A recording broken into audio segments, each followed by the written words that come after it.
Hello, my name is Drunvalo Melchizedek, and I'm about to tell you a story, a very long and beautiful story about something that hardly anyone knows about it on Earth today.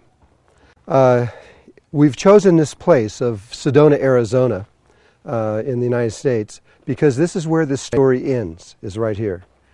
But there's a long time before we get to the end to understand what is about to be talked about.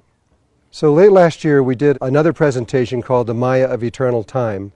This was on the Mayan prophecy that there was going to be a physical pole shift on the Earth, a huge earth change, transformation of the Earth. And simultaneously with that, the Mayans also are predicting that there's going to be an equally huge change in human consciousness, that we are going to change very rapidly, almost instantaneously, either during or before or soon afterwards, after this pole shift takes place. So this story now that we are going to talk about, it's still timed to the same timing that the Mayans are talking about, the precession of the equinoxes, the last 26,000 years. It's still in the same time frame, the same everything, except this story is going to focus on this human change, this human consciousness change that we're all about to go through. However, instead of it being from a Mayan perspective, which they are the timekeepers of the world, it will not come from there. It will come from ancient Egypt, because they are the ones, going back further in time, they are the ones that actually originated all of this work that we're about to talk about. So it's from the ancient Egyptian point of view that we will look through their eyes to see this, to see and to understand this story that we're about to give to you. This story, as I started to say, is something that very few people on Earth know. There are secret groups like the Masons and the Ascended Masters and the Sufis, certain groups of Sufis, the Buddhists, Tibetan Buddhists, they're also familiar with what we're talking about. And there are a few groups in Hinduism that also understand, but most of the religious groups have no idea what we're about to talk about. And most of the world doesn't know. However, science is just beginning to understand. And so this is something you may not know. And so you have to hang in there with me, because this is an unusual subject to begin to speak about. This is not something that you are learning. You already know this information. It's in your heart, and you know it very, very well. It's just that you have forgotten what it is. And so everything we are about to do is not to teach you, but to trigger your own memories so that you can remember what we're talking about, because you have lived through this a long time ago, and you know what we're talking about. And so please keep in mind and allow yourself to be able to make changes within yourself as you watch this film. Otherwise, you're really going to miss the deeper, secret aspect of what this is all about.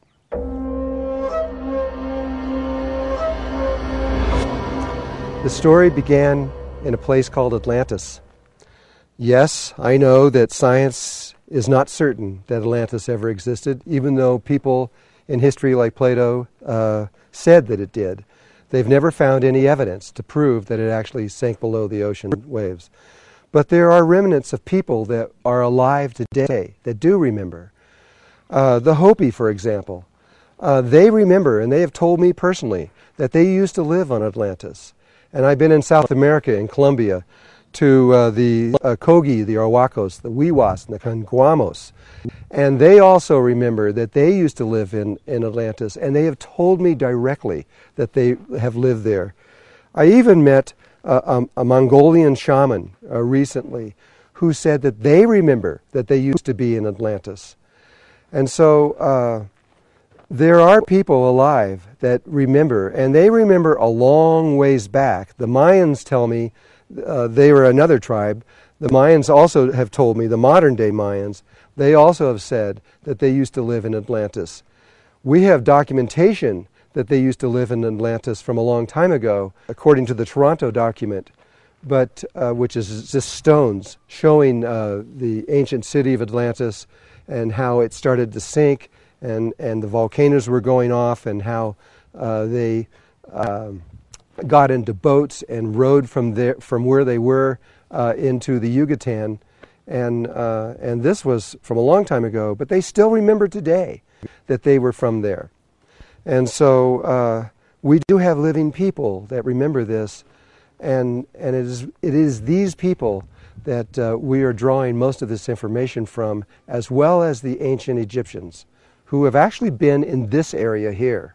I know it's not in our history, but this is another story for another time. But they have been here. In fact, they have been back over here in Boynton Canyon and into the Grand Canyon. And so, beginning with Atlantis, this was a time in our history where we had developed consciously to a very high level, a level of awareness beyond anything that we assume that is even possible for humankind. But we were there. We had broken the bonds with gravity. We were able to levitate and to move in ways, like I said, it's hard to believe. But we had reached this high level of consciousness. However, that was only a small group of them. It was probably less than 1,000 people that had actually reached that. Most of the people there were in a level of consciousness similar to what we are in now.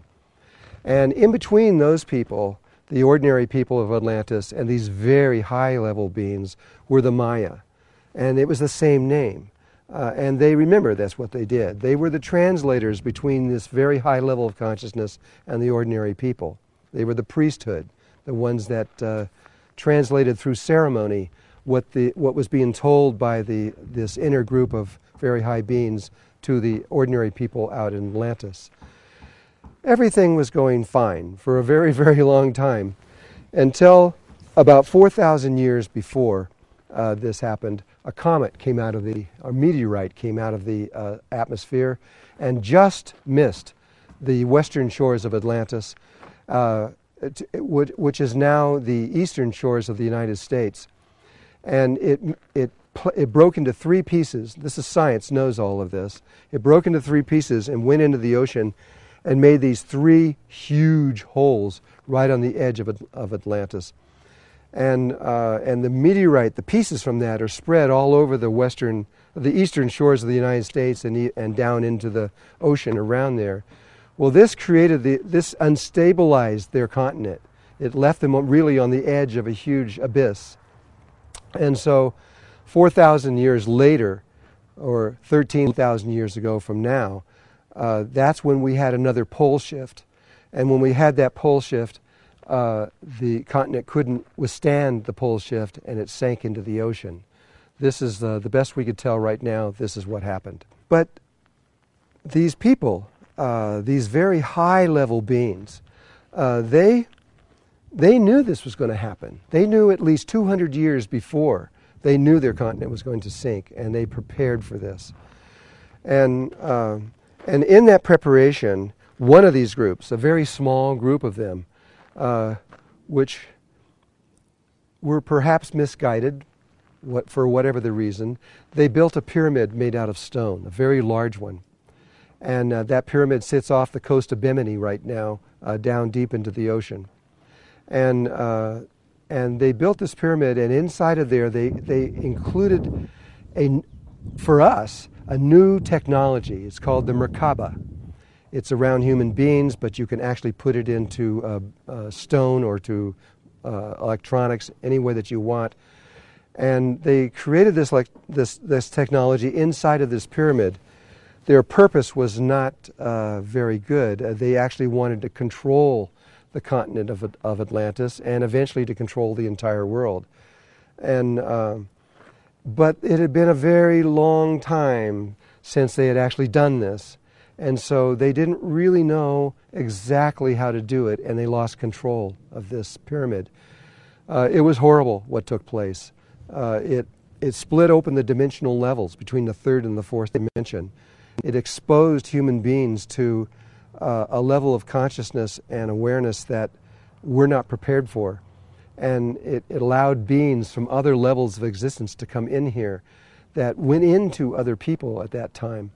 And it was painful, and it ended up being a disaster on the biggest level you can imagine. And so for the last, at least the last couple hundred years of Atlantis, they were in pain. It was terrible. Everybody was sick, and they were dying. This group of very high-level beings, they decided that they had to do something, and they went into a connection with our own galaxy and got permission to do something that is very rare. Since we had already reached this high level of consciousness, we had obtained it naturally, they decided or got permission to be able to do something to help us to get back to that level of consciousness. Now, normally that's illegal. You can't, throughout the universe, you can't interfere with other forms of consciousness. You have to leave them alone and let them naturally do whatever they're going to do. But because we had reached this level, we got permission to do something very unusual. And it's going to take me a while to explain it to you, because this is outside of our normal way of thinking. So there were three men that became paramount in this whole story. They were the ones out of this small group of highly intelligent beings who knew that we were going to fall, knew that we were going to drop in consciousness, and they were the ones that engineered, conceived of a plan or an idea of how to bring this back to us. Their names, one of them was Chikutet Arlich Vomalites, the other one was Ra, the other one was Ararat. And these three men were ascended masters. They no longer died any longer. They had figured that one out a long time ago. And they were also a part of the ascended masters of that same group that people refer to today. But they're older ones. They were ones that have been around for a very long time. And what they decided to do was something that is tried throughout the universe occasionally. It doesn't always work. Sometimes it works, sometimes it doesn't work. And when it doesn't work, it's just the race of beings on that planet have to just start all over again. And that is usually hundreds of thousands of years of evolution have to be done all over again. And so they began this process of returning our consciousness to us by building a building. And they built this building in an area relative to Atlantis at that time that was completely uninhabited, out in the middle of nowhere by most people's standards. They chose this place for a very specific reason, which I'll talk about in a little while later, but it is the place that we now call Egypt. And this building that I'm referring to is the Great Pyramid in Egypt. This was, they built this before the sinking of Atlantis. They had to get it in place first, because this building was more than just a building. It was also the marking for the entire system that we're about to talk about. But according to them, it was built through consciousness, and it was built very, very rapidly, in a matter really of hours. And it was built even more crazy. It was built from the top down, from the top stones down to the bottom. When I presented this information to the Egyptian government back in the 90s, they thought I was crazy too. And so, but they went and checked it to see, and they checked the mortar in between the stones from the top to the bottom, and found out that the oldest stones were on the top and the youngest ones were on the bottom. They couldn't explain it, they didn't know what to say about it, but they couldn't contradict what I was saying. Now, to understand this a little bit further, it wasn't just from this one building that they were going to bring back our consciousness, or from the Great Pyramid. That was just the beginning.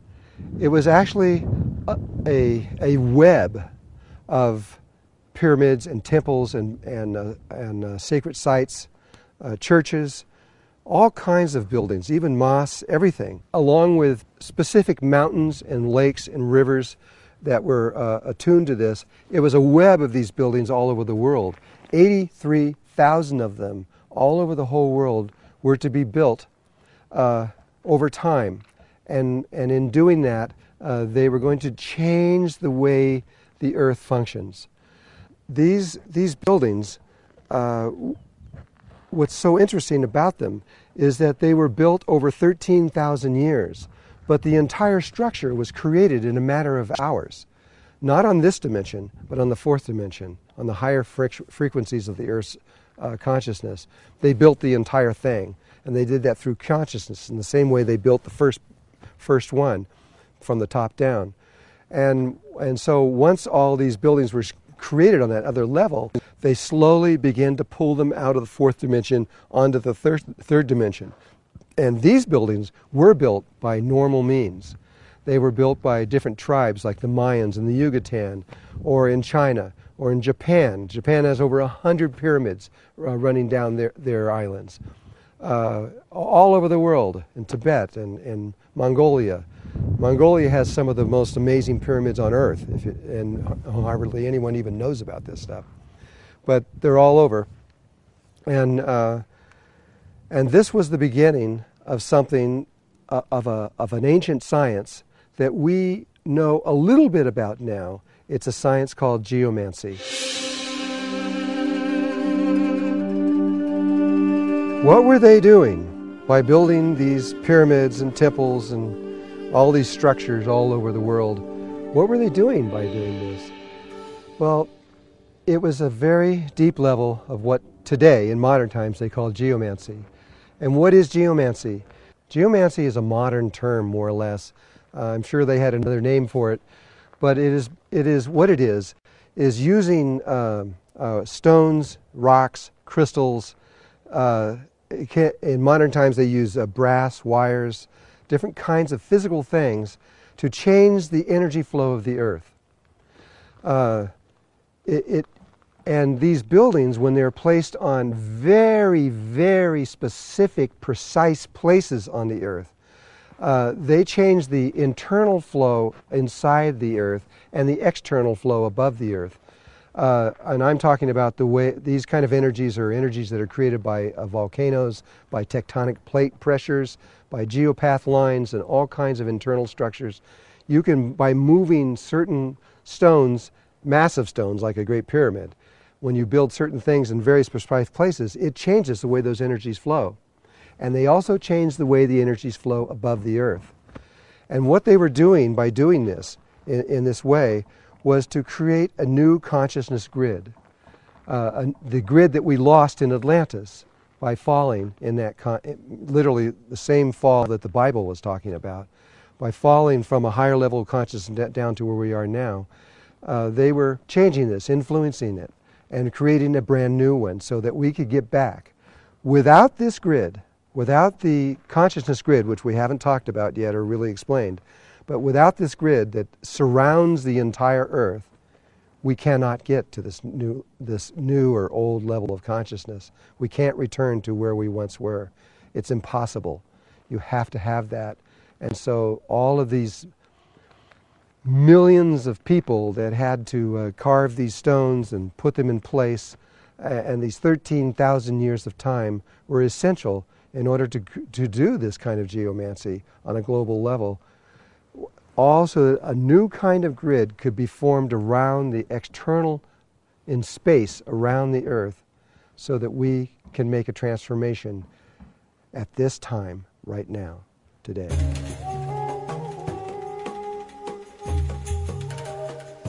If you go back 110 years ago to the beginning of the 20th century, at that time, they believed there were approximately 30 million species on Earth. Now, it took somewhere between 4.6 to 5 billion years, depending on who you talk to, for those 30 million species to develop and to be living on the surface of the Earth at this time. But in those 110 years, because of this level of consciousness that we are in now, we have killed these things. We are now down to approximately 15 million species on Earth. It depends on who you talk to. Everybody varies on how many, the number, but that's approximately what it is. Almost half of the life that's on Earth is now extinct. It's gone. It's never to be seen again, probably. If we can make it into the next level of existence, all of this will end. We will be able to fix what took place over this last 110 years. if we do not return to this other level of consciousness, one of two things is going to take place. And almost all of the indigenous tribes that I've talked to around the world, they all agree with this. If we do not make it this time up into this level of consciousness that we were before, then we will end up killing this planet, and we will kill all the life on it. We will destroy this place. And so it is up to you, it is up to all of us now to remember what this is all about and to make changes within ourselves so that we do not go extinct. Because if we do, it is the end of what everything that is started on this planet. It will go away.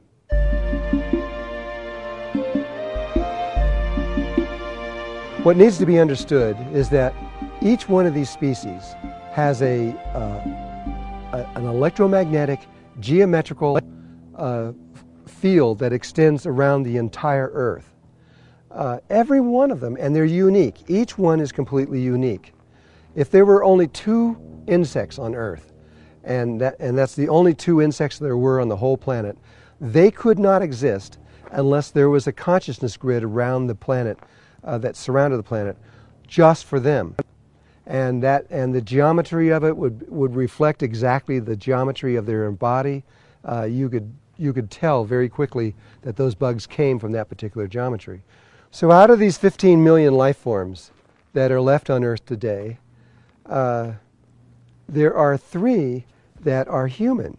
So we actually have 3 different kinds of human beings on Earth. They perceive the one reality in a different way. And the first one is the Aboriginals, the original people on Earth. So the Aboriginals in Australia, and there are little pockets of them around the world that are still functioning on the original grid that came out of humanity a long, long time ago. And then there is the next grid, which is much more, we really don't know very much about this grid geometrically, what it looks like or form. There's been almost no scientific research done on that at all. But on our level, the industrial world's level of consciousness, we know quite a bit. This grid is believed to be a rhombic triacondohedron, which is a relationship between an icosahedron and a dodecahedron, but a very specific angle of how they are connected together. And it was the United States, we believe, who first scientifically discovered that this thing was actually around the world, though Russia had a lot to do with it. And we believe, we're not exactly sure because so much of this is kept secret. And what we do know is that this grid that goes around the world, it has places where the lines cross, and it's very interesting, very, very interesting that most of the military bases in the world between Russia and the United States are located exactly on those nodal points. Why would they do that? Because they knew that that was the consciousness grid of the entire planet, and if they could control that grid, they can control all the people in the world. And so it's an obvious military move to make, and they've known this for a very long time now. I think it went back into probably the 60s when they first discovered this. There's also now a third grid. This is the grid that Chikuted, Arlich, Vomalites, and Ra and Ararat are creating by making all these sacred sites all around the world and doing this geomancy. They are slowly forming around the Earth. Every time they build a new one, it changes the shape a little bit, and they keep getting it closer and closer and closer to a grid that is an icosahedron, dodecahedron blend perfectly at a very specific angle also. It's similar to the other one, but it's completely different.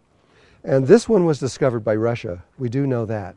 And they were the ones that first discovered that, and I'm sure have done massive research on how that grid relates into the next level of consciousness, because that's where we're going. Without these grids, without this new grid that is being formed right now, there would be no ascension. Nobody would be able to move from where we are now, and no one would ever be able to go into a higher level of consciousness until that grid is completed and finished. And so before that, you could move to You could become an ascended master, but we could not move as an entire race, as an entire planet. We could not move until that's completed. The differences in these three consciousness, these three different ways of perceiving the reality, are tied to something that is called the golden mean. The golden mean is something that is in all life everywhere, though it's not directly being done. It's done through the Fibonacci. This would take a while of study to understand this. The golden mean is a proportion. If you were to cut a stick at a certain place, it would be such that this point would be 1, and this one would be 1.6180339, and it would go on forever. It's an unending number. But life is always trying to reach this number, and so is consciousness. Consciousness, it's a relationship between the square and the circle, and when the perimeter of the square and the circumference of the circle are exactly the same, that's the golden mean. But we reach it in stages, and so the aberrational grid is very close to the golden mean. It's not perfect. It's off a little bit, but it is close. The grid that we are on, this middle grid that we are on right now, it is not even close to being golden mean. It's so far off, it's ridiculous, and so we are not in tune with nature. That's obvious. This is why we're killing the planet. This is meant to be a transition state between the aberrational state and the next higher level of consciousness. We're meant to come here, spend a few moments, and get on with it, and go on to another level. Because we can't stay here, because anybody that stays in this state of consciousness very long will kill any planet that they're on, because they are not connected to nature. The next level that we're going to is more harmonic than the aberrational state. It is a much closer golden mean ratio consciousness, and if we can just make it to that place, then we can solve all of our problems. It will just happen pretty much automatically. So this second grid is based on what we call polarity consciousness. It's got different names around the world, but it simply means that we see everything as either black or white. We constantly are judging every situation. Every person we see, we judge them as good or bad. And this is the nature of polarity consciousness. It is a problem on one level because it creates ego in the mind. It thinks only of itself. It doesn't think of other people except in people we love or close to us. But people that are a distance from us, it doesn't care about them. It only cares about itself. And that's the level of consciousness that we're in now. Normally, these consciousness grids are created naturally.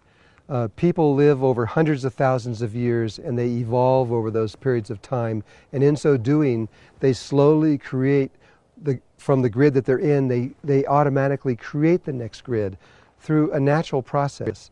But because we arrived at this once before, we're being allowed to reach this, but to reach it synthetically. We're through creating pyramids and buildings and structures and temples all over the world. This is a synthetic way of doing this. And you need to understand that this is what is going on. It is synthetic. We're being given a second chance at all of this. It's all been synthetic, right even from the beginning. If you go back even into Egypt, they were using pyramids there, and they were using pyramids to raise it. They used frails and rods and hooks and all these other kinds of things that they used to put on the spines to tune them to the higher levels of consciousness. It was purely synthetic. And everything that has been going on for the last 13,000 years has been synthetic to get us to this place. And once we're on it, all that will not be of any use anymore, because then once we're on that and we're back onto that consciousness grid, we can go on our own without anybody's help. We'll be able to continue on from there on. I guess there's another little piece that we should explain. I talked about these three men, Chikutet, Arlich, Vomalites, Ra, and Ararat. Well, the first one, Chikutet, Arlich, Vomalites, he was the king of Atlantis for a very long time. According to the Emerald Tablets, which was written 2,000 years ago, he was ascended master. He had lived there for 52,000 years, believe it or not. When it came time to be for Egypt, he changed his name to Thoth, T-H-O-T-H. Thoth was in Egypt, he was the scribe, the person who wrote down history. Since he lived for so long, he just kept writing it down. And so everything that I've learned from this pretty much was originally from Thoth. However, his wife was Shizat, and she was also a scribe. She was equally writing down the history. And this is something I think that people need to understand. Almost all of modern history was written by men. And the women were just, their ideas of what took place were just dropped out. But in Egypt, that never took place.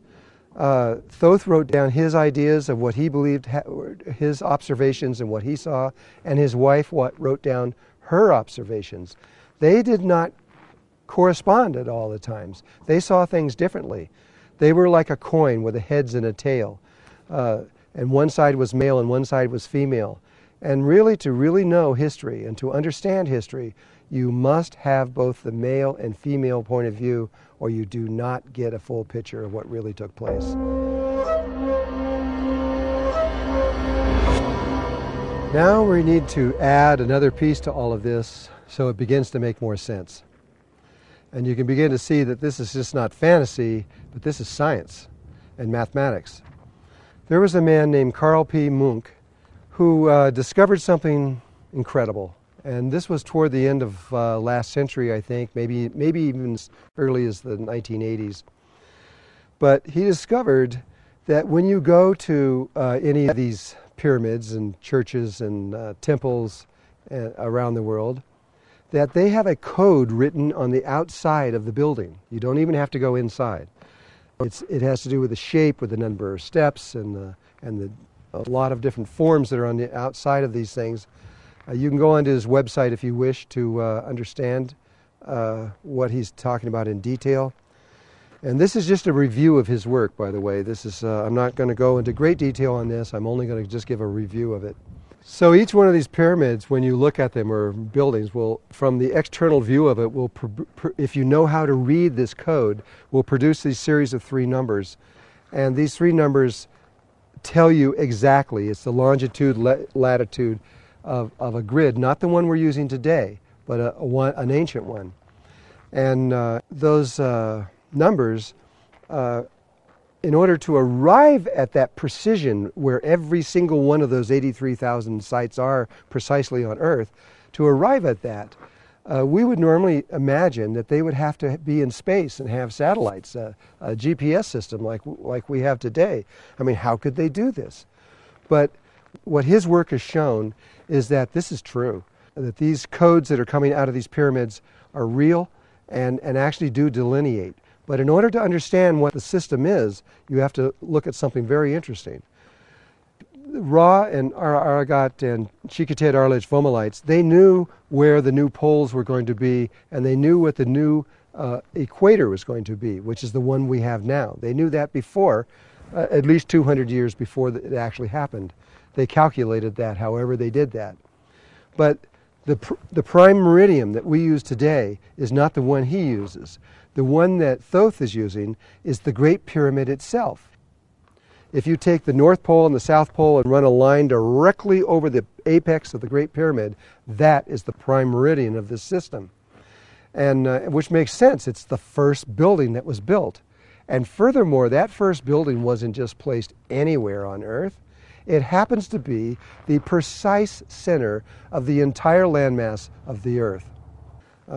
They knew that even if you couldn't find that building for some reason, that that spot is not going to move more than a few inches over 13,000 years. There's another thing about Carl's work that's pretty interesting. It was introduced into the United Nations, and the whole system of all of this was given to them, and exactly how it works, and this the new system that they had found and everything, and how this all these pyramids were all around the world were connected to it. And but they didn't know what to do. I mean, it defies everything that modern man knows about ancient man. This makes ancient man on almost the same level that we're on, and how could this possibly be? But they couldn't deny it either, because there it was mathematical fact. And so it's been kind of just shoved under the floor of somewhere in the United Nations. Has been put under a carpet somewhere and just forgotten because it didn't fit into anything that we know. And so what I'd like to do now is just to read to you directly from Carl's work some of what he has found to be true, and then you'll begin to understand this. I was trying to develop a code system to be based on the language of latitude and longitude, degrees, minutes, and seconds. The idea being to multiply the three numbers in each set to a single number, 15 degrees times 15 minutes times 01.6000 seconds. Products at 360, the number of degrees of an arc in any circle. For example, when I divided 360 degrees constant by 19 degrees, 18 minutes, to 01.05263157892 seconds, I found myself on the parallel of latitude which crosses the Mexico's round 360 degrees Quihuiculico pyramid just south of Mexico City. But later, when probing the larger 21,600, the number of nautical miles in the Earth's polar circumference, I found that when I divided it down through 51 degrees and 10 minutes to 42.3529411 seconds, it crossed the exact center of England's Stonehenge, another round 360-degree monument which originally had 60 stones around its perimeter, as 60 stones times 360 degrees multiplies to exactly 21,600. Problem is, these pyramid grid scenarios kept coming. Egypt's El Kula pyramid at 36, its bent pyramid of Sinafu, 180, the Druid Mound in Massachusetts, 180, the earthen ideogram fort at Newark, Ohio, 2,160, the Temple of the Atlantis at Tula in Mexico, 2,880, the Giza Sphinx at 5,400, Georgia's Kolomoliki Mound, 7,200, Ohio's Seep Mound, 8,640, Mississippi's Emerald Mound, and the Red Pyramid of Sinufu at Darshu, 10,800, the Great Triangle drawn on the plains of Nazca in Peru, 17,280, and Germany's Golo Earth Circle near Bond, 27,000. The Eye and the mile-long face at Poverty Point, Louisiana, 32,400. The Oregon Vortex, 48,600. Manos, another drawing on Nazca's plains, 64,800. And North Bimini's Shark Mound, and the Pyramid at the Magicians at Uxmal, 129,600. All of which are divisible by 360. Now that you've heard Munch's words, you begin to understand that there is this precision grid of 83,000 sites all over the world that are precisely put on the planet, precisely in very specific places, and that it was not possible that this could have been done by all these indigenous tribes like the Mayans or the Egyptians or the Chinese, etc., but rather it had to be a single mind, a single thought, a single plan to do this. There is no other way. And this changes the whole understanding of history and who we were before and who we are now. And so now you can see what Chikitet, Arlich, Vomalites, and Ra and Ararat were doing. They were creating these structures all over the world to change the internal flow of the Earth's energies, which is called geomancy, so that the external flow was altered, and in so doing slowly creating this electromagnetic field, that's the geometrical electromagnetic field that surrounded the Earth. And in doing that, they were recreating our consciousness grid so that we would be able to ascend. This is a gift of love.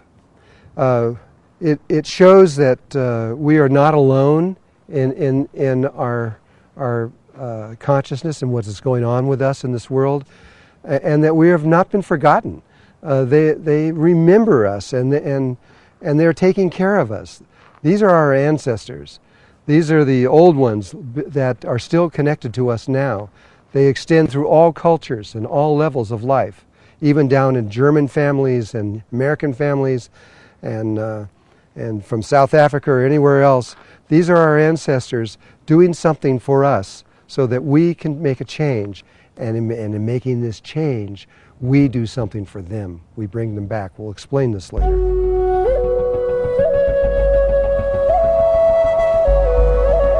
Now, with that background, with that knowledge and that information, we're going to begin to tell you the living side of all of this, the story that has unfolded around the world over the last really probably 65 years or so.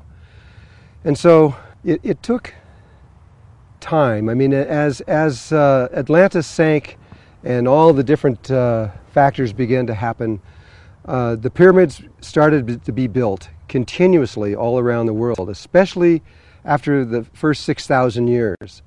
It took that long. In the precession of the equinoxes, there was a point in there that we had to reach before the pyramids and everything could really start to be built on a massive scale, because humanity was not on a level that they could do those kinds of things. But eventually, after 6,000 years, we were ready. And so these pyramids started to be built here and there in China and Japan and in the Yucatan and Guatemala and South America, all over the world, in Russia. And as this was going on, each time one of these was built, the electronic grid around the Earth would take a little bit more geometrical form and become a little more closer to what would be necessary for us to be able to connect to as a living thing. Progress all the way up until, say, about 65 years ago, directly after World War II. And then things began to happen on another level. We had other people began to become involved in what we were doing. Only 1 year after the World War II was over with, in 1946, the summer of 1946, spaceships appeared all over Europe and every single military base there, almost without exception. The following year, in June of 1947, spaceships appeared all over the military bases all over the United States. How do I know this? Because there's historical documents that most people haven't seen that proves that this is true. And this opened another doorway, because now we began to get extraterrestrials involved in this work of this grid, besides just the ascended masters and humanity. By a little bit later in that, by the 1960s, we began to see crop circles in England. We began to see crop circles that were not only in wheat and different kinds of crops, but we began to see ice circles where they were formed in ice. And circles that were huge, and obviously nobody had stepped on the ground at all. They were perfectly embedded in the ice, and we found thousands of these now. Then we found crop circles that were with trees in Canada, where the trees were formed over. No human being could have done this either. And though we do know through Colin Andrews that about 80% of the crop circles were man-made, the other 20% are not human, at least human as we know it, based crop circles. This was another level of communication that began to take place around the world. It was important communication, but to this day we haven't really understood what they were saying. As we got closer up into about the 1980s, a phenomenon began to take place, and there was probably many of you watching this that may remember this. From about 1983, 4, all the way up, and maybe even as early as 1980 or so, all the way up to about 1991, 1992, there were people all over the world, and I mean everywhere, that were sitting in meditation. They were mostly people that did do meditation, that were able to understand subtle energies. And in their meditations, they were told that they had to take a crystal to some pyramid, some temple, somewhere in the world, and to program it in a certain kind of way and to place it there. We estimate at least 150,000 to 150,000 people were involved in this. And every time someone went to a certain temple, like Chichen Itza in Mexico, and placed a little crystal in a certain place where they were told to do, this affected the energy, the geomancy of that space just a tiny bit, which would then correct the geometries that were above the Earth. After probably a number of crystals that approached nearly 1 million crystals, this had a dramatic effect on the unity grid above the Earth. But by 1989, and this was documented from the people that I work with at any rate, by 1989, the unity grid around the world was geometrically proper, meaning it was an icosahedron, pentagonal dodecahedron relationship, and energy was moving through it and flowing through it for the first time, but it still was not perfect. There were still problems involved in this, and more corrections needed to be made. By the mid-90s, there was a small group of people. This number of people was probably less than 100 people. It was probably closer to 70 or 80 that were experts on subtle energies. And I was one of those, but only one. There were many, many, many other people that were just as important doing what they were doing on those levels. And we were directed to go to very specific pyramids and to make very specific changes, and not changes in the grid or by changing the energies of the pyramids or the temples, but rather the indigenous people that lived in those areas had done things in their lifetime that had caused a distortion in the energetic body of the Earth.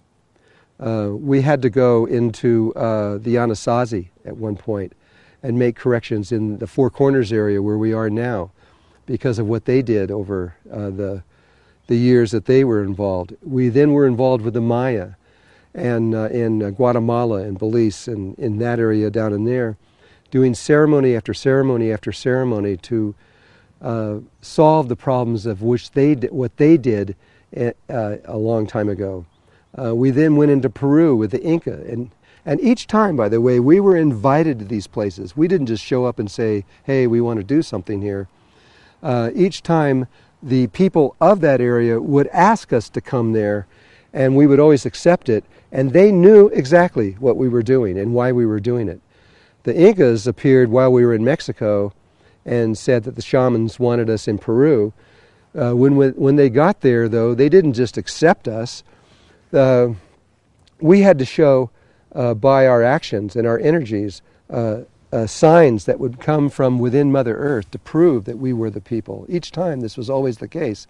It didn't matter what we said, it was what Mother Earth said in our behalf. And we passed every one of these tests and began to correct all these things. We went into New Zealand, and there is a very good video that will be coming out very soon to show you how and what these kinds of things look like when they're in real life taking place. And then I wrote a book called The Serpent of Light. And this book described the interaction of myself and other people I work with approximately a little less than 1,000 indigenous tribes in North and South America. This was about the same energy times that the Mayans are talking about with the precession of the equinoxes of the last 13,000 years and the last 26,000 years.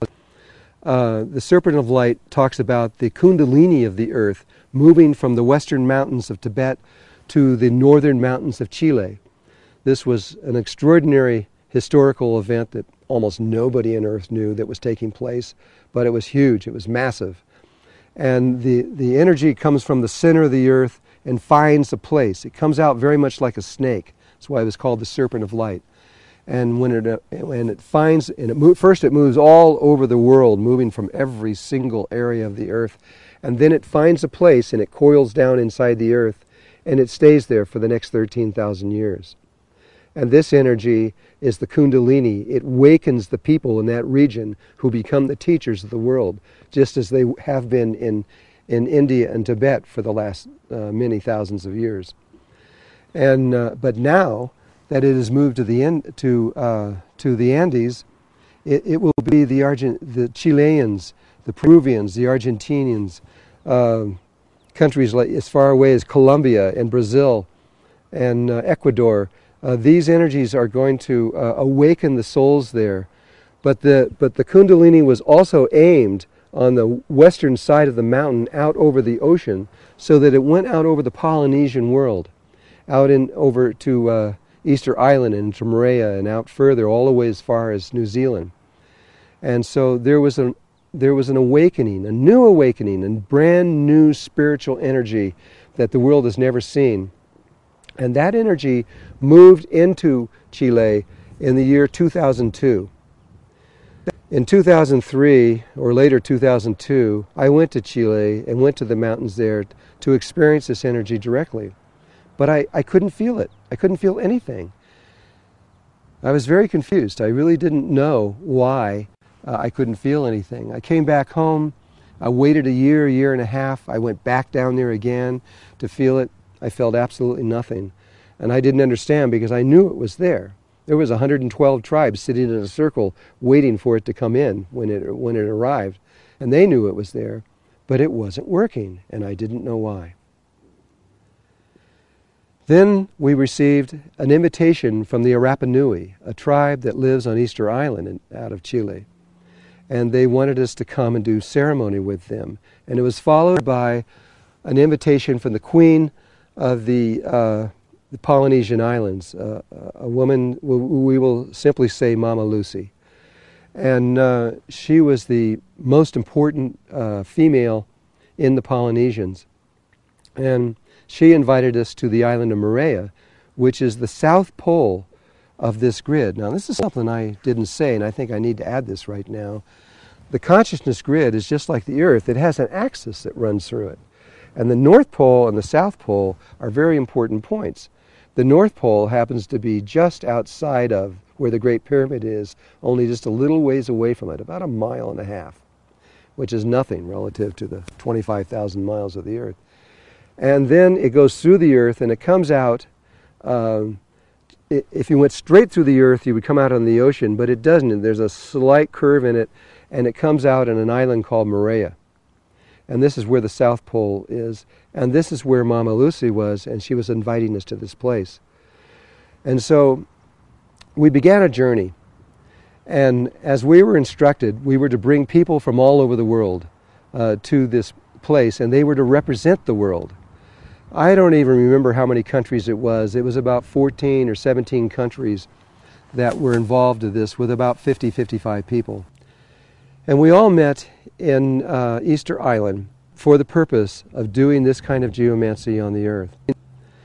And we were met there by the Rapa Nui, who, before they could even talk to us or begin to do anything, they said that we had to do an initiation, a ceremony that was to connect us closer in our hearts, and so that we could work together.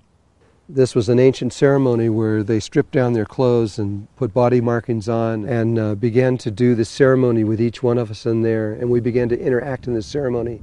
Afterwards, we ate these meals with them, and we connected in such a way that we could then proceed and go on from that time. We spent some time there getting used to the energies, getting to know the people, having the Rapa Nui tell us things that they haven't told people in hundreds and hundreds of years, telling us about their inner cities inside, their tunnels, and knowing all this time the reason why we were there was to do a correction. It wasn't until I was actually there that I began to understand. In fact, it wasn't until we started to do this correction ceremony. They took us way out into this wooded area and told us that this is where the ceremony had to be. And as we were setting everything up, the inner guidance that I follow came in and explained to me why we were doing this ceremony right at the very, very last moment. And it had to do with the Rapa Nui. The Rapa Nui, at one point, they destroyed all their trees, and so that there was no more food, and they began to eat each other. They began cannibalism.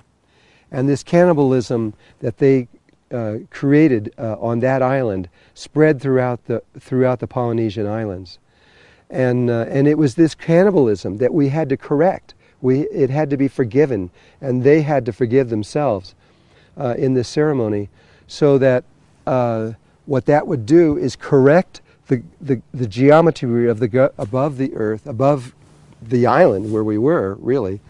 And that in turn would begin to allow the flow to really move through this thing where it could then be born. And so when I was actually taken to the ceremonial site by the Rapa Nui and were shown where it was, and I actually began to set up, putting the cloth in the ground, beginning to put the crystals and everything to arrange for the ceremonial process, it was then that I understood why we were doing this ceremony. And this is important to understand. The Kundalini of the earth did not function because of this distortion that was directly above it in the grid. And it was purposely done by the Ascended Masters and the people involved in this. They didn't want the Kundalini to begin to function before the consciousness grid was born. They need to work together. And so they got the Kundalini in place, but they had to hold it there for about 6 years until the grid was completed. And so then it all made perfect sense of why we were there and what we were doing. And so we began this ceremony, and it was a ceremony that I had never seen before. According to the Rapa Nui, this ceremony had not been performed in anything similar to it for at least 13,000 years. And but that's their story, and I can't really tell you why they said that. And so the ceremony began to unfold with both our group and the Rapa Nui there. And then what it did was it corrected the forgiveness of the cannibalism took place. The energy corrected itself. The grid formed perfectly around the earth for the first time ever, and I felt like it was completed. It felt in my heart, okay, this is done, and I ended the ceremony, and began to end it when something occurred that I did not expect. I had never seen before. Coming out of the sky came this spiraling energy of a golden light, which was coming off of the unity grid and came down like a tornado, only a soft, gentle tornado. And it came down and it swirled around right down to the earth where we were. Everyone in there had their experiences of this in different ways. We've spent a long time talking about this, but for me, it was the most amazing feeling. I had the sensation that I was in the presence of, I would say, God, or some very high consciousness. It was relaxing. Every cell in my body relaxed. And this golden light just kept swirling around us. And you could actually look up into this tube that stretched high up into the sky.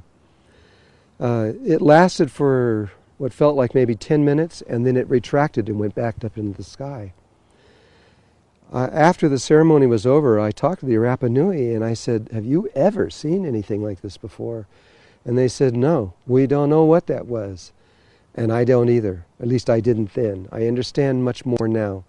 But at that point, there's been no reference in any spiritual books or anybody that I have ever known, any of my teachers anywhere that have ever talked about anything like this before.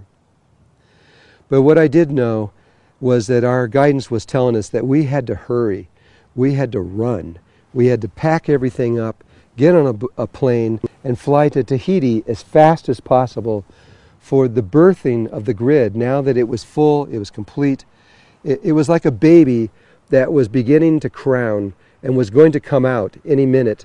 And so everybody had to get ready as fast as possible.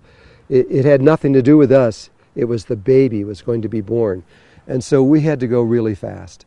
And that's exactly what we did. We packed up everything, we threw everything, and then early the next morning we got on a flight, we flew to Tahiti, and then proceeded immediately by getting on a boat and heading toward Moorea, which was the south pole of this grid, so that we could be there for the birth of a brand new consciousness on Earth, something that has never happened on Earth before, and synthetically in this way, and and a great excitement. And it went through me, it went through everyone. We were just like on fire with excitement. And so now we're going to go into another ceremony, a ceremony that we consider to be the most sacred ceremony that has ever been performed on earth, ever.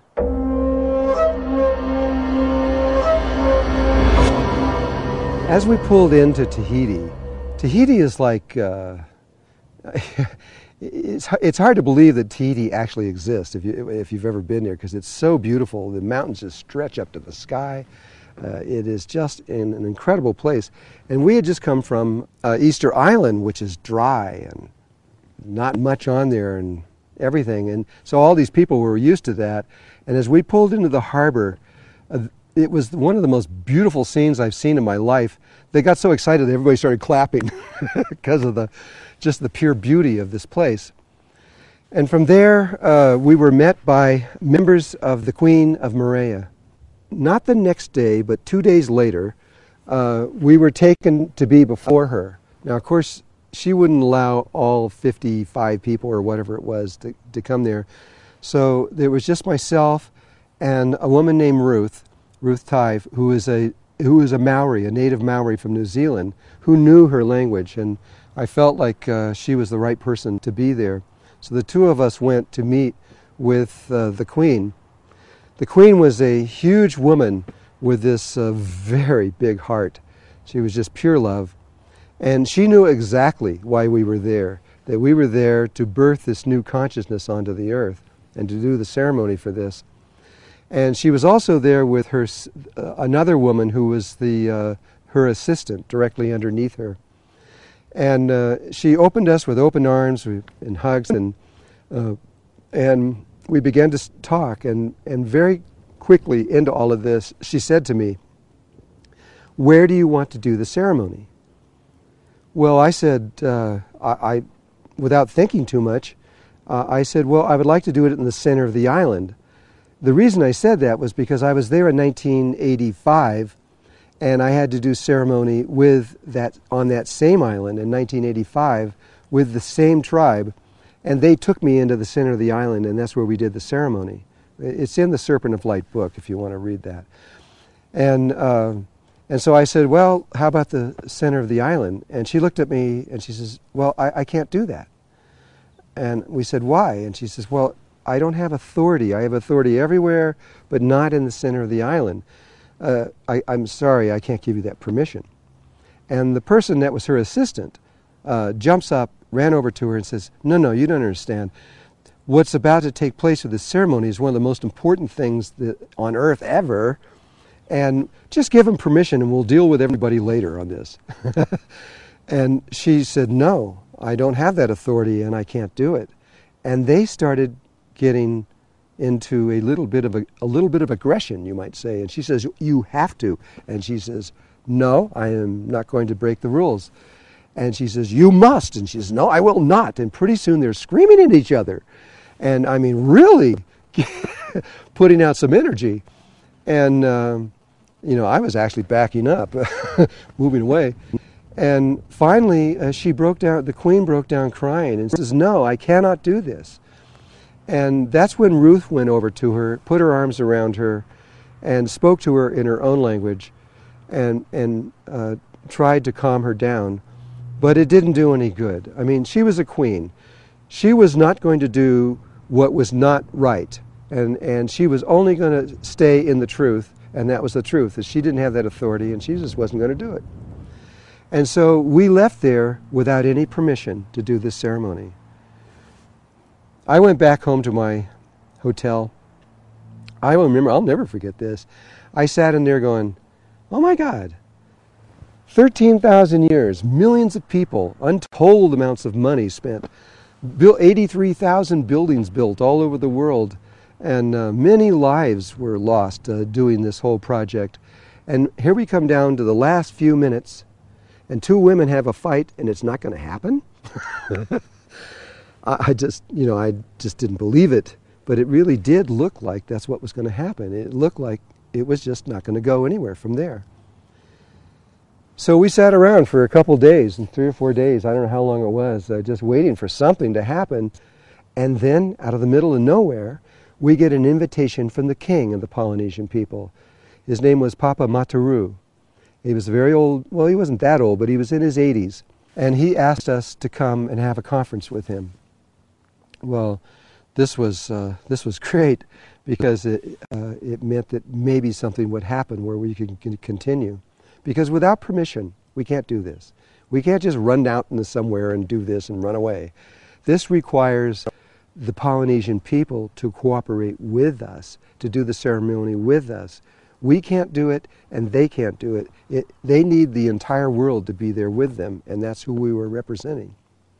And so he asked for a meeting, and it was in the afternoon, and I again brought Ruth with me because I knew she could speak the Polynesian language, and she understood their ways and everything else. And so we drove to the address they told us, which was it was his house, and we went into the backyard, and in the backyard there was Papa Mataru in an old white plastic chair in the sand, and his family standing all around him, his wife, his children, and their children, his grandchildren. They were all sitting around there waiting for us to show up. And they had 2 chairs sitting there for Ruth and I. So we came in, and with great reverence we bowed to them and to give him honor for who he was. And he asked us to sit in the chairs.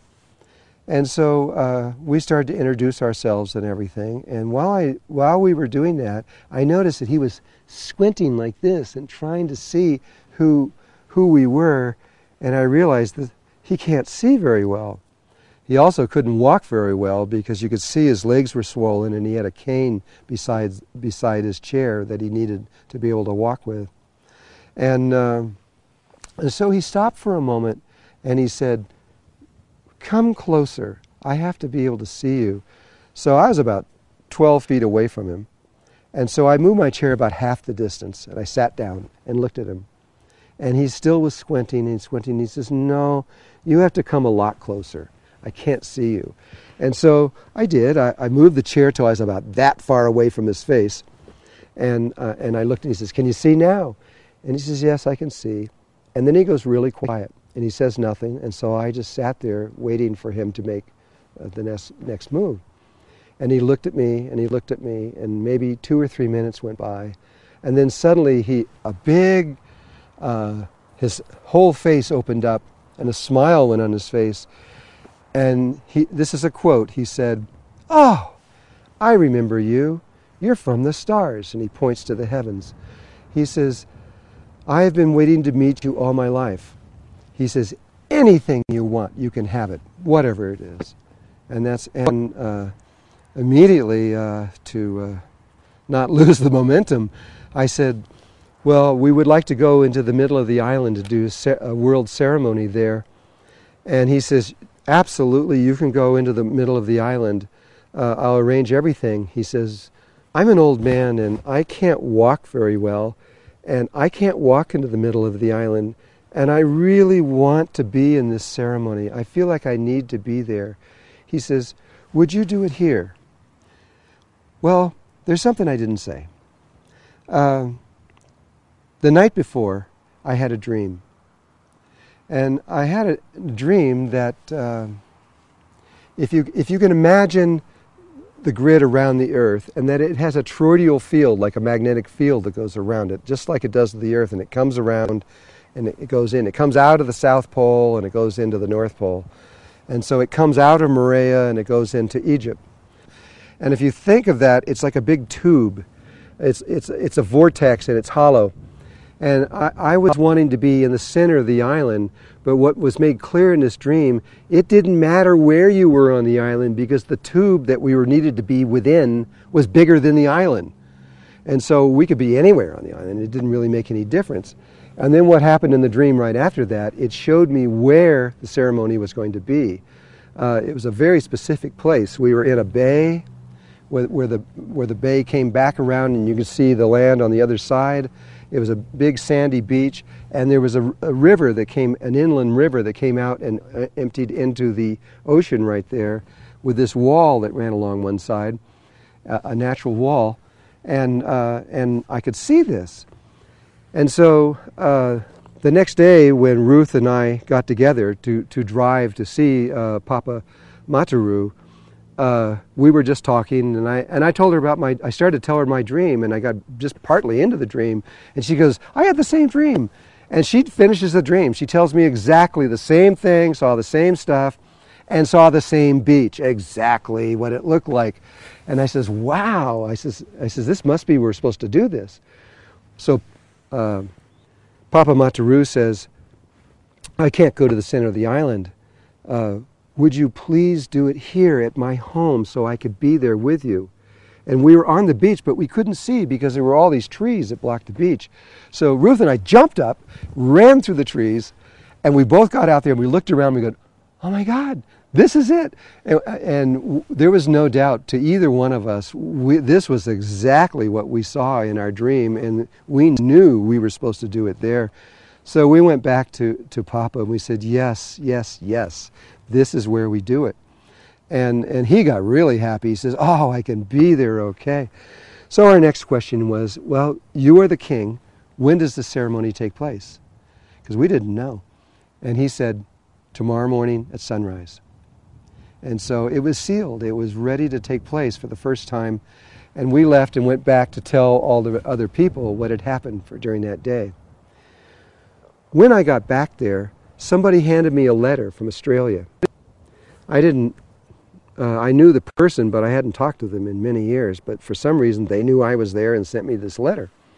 And so I opened the letter up, and it informs me that on the next day, the earth, the sun, and the moon would go into a straight line, and there would be a lunar eclipse, which happened to be on the very day that we were doing this ceremony, and that the shadow of the moon would go directly over the island of Moorea.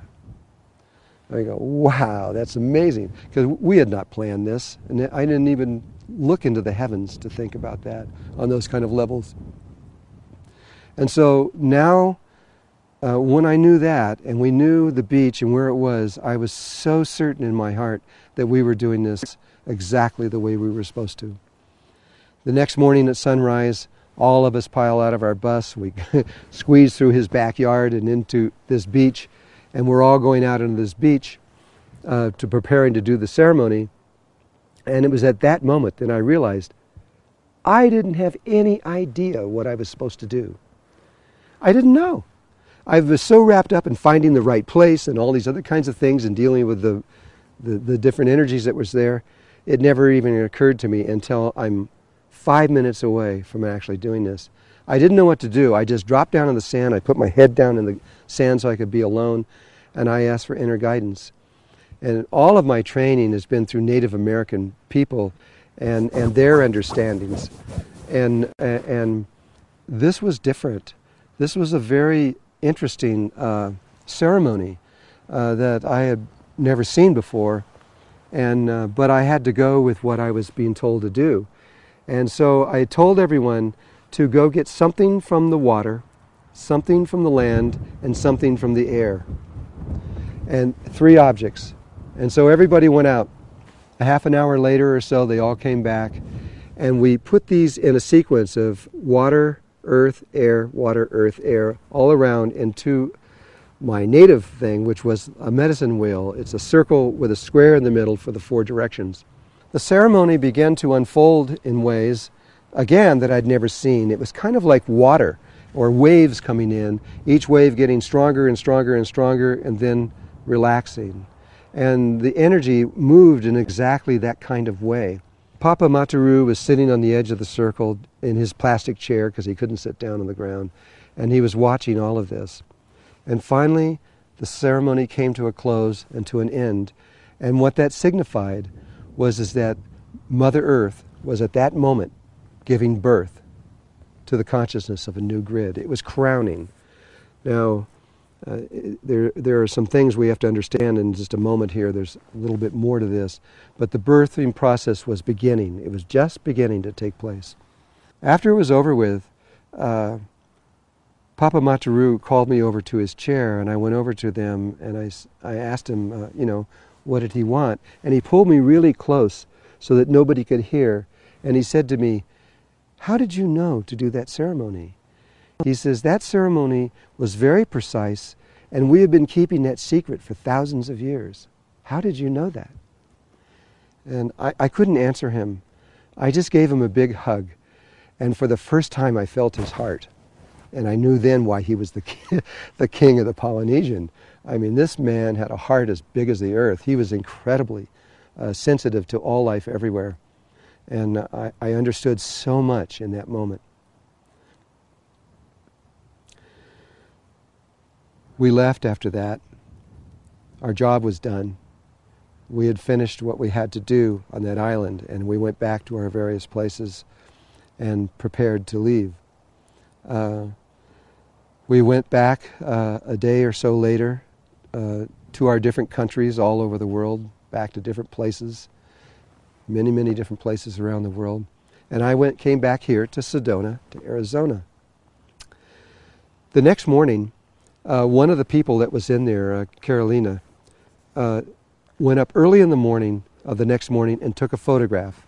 An impossible photograph was taken. She showed this photograph from about 30 feet away, and there was the medicine wheel, the shells and everything on the ground, and floating directly above it was a 5-pointed star that was a very bright white light that the camera could pick up very, very easily. It was actually more like a 5-pointed, like a starfish.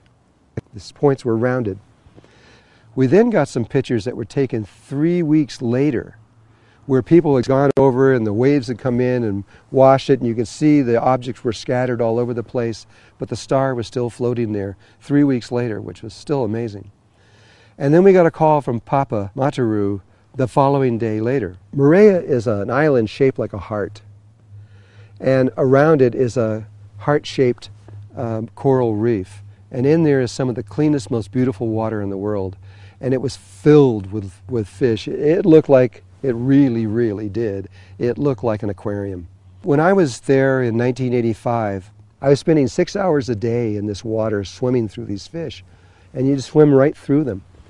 And so when we were there this time, I had 2 of my children there, and I was so excited to bring them into the water to show them all these fish. And I said, "Oh, you won't believe this, it's so incredible." We got on our fins and our masks, we jump in the water, and there's no fish. You'd see maybe 2 or 3 30 feet away, and you'd see another 2 or 3 over here, but it was just open. They were gone. And, well, according to Papa Mataru, about 15 years ago, they all died, and they just disappeared. Well, the next morning, according to Papa Mataru, the entire bay that we were there, in there, for the first time in 15 years, was filled with these tropical fish.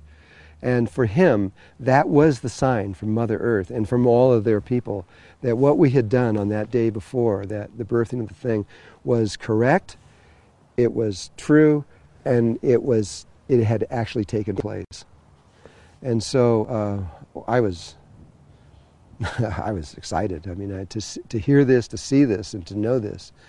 And so when I got back to Sedona, to these red rocks, and I thought everything was completed. But in my meditations, both with my inner guidance and with Mother Earth, actually, it became clear that there was more to do. I didn't really understand what it was, but it has to do with time. The timing of a human birth is that it takes about 9 months for it to be to grow big enough where it can come out and be born. And when it does come out to be born, that may take anywhere from a half an hour to an hour or even longer for the baby to come out. But this is very similar. When this consciousness grid is born, it's similar in the sense of how life is born, but it takes 13,000 years instead of 9 months for it to be born, so there's a big difference in time. And instead of an hour or so to be born, it takes 1 lunar cycle. It takes 27-point-something days for it to go all the way from grounding to come out and be totally born. And so they told me I had to do one more ceremony here, which we did not very far away from where we're sitting right now.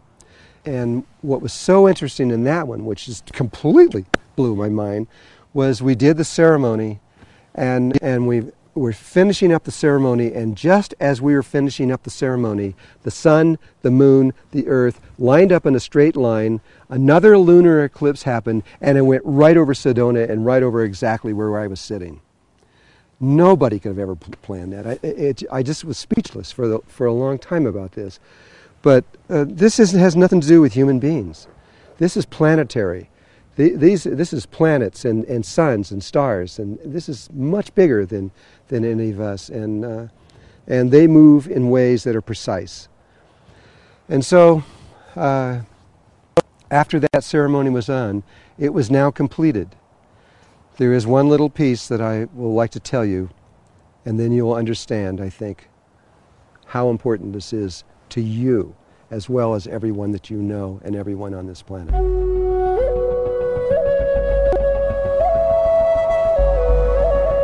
The last thing I would like to say to you has to do with Melchizedek consciousness. What we know is that when a grid or a planet has this kind of experience where the grid is born, prior to the actual birth, everything could be lost. The whole thing could be lost. And so if it happens, that race that's on that planet has to start all over again. They have to begin from the beginning and go back out.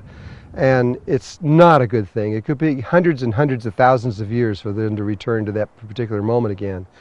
But what we also know is that when a grid is born, it's actually become alive, it's connected to the earth, and it's functioning, there has never been a single incident in all life everywhere from the beginning of creation until now that it has not gone all the way.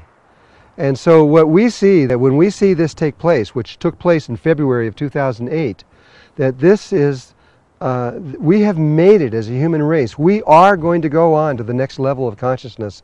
It's not a maybe anymore. We know for sure.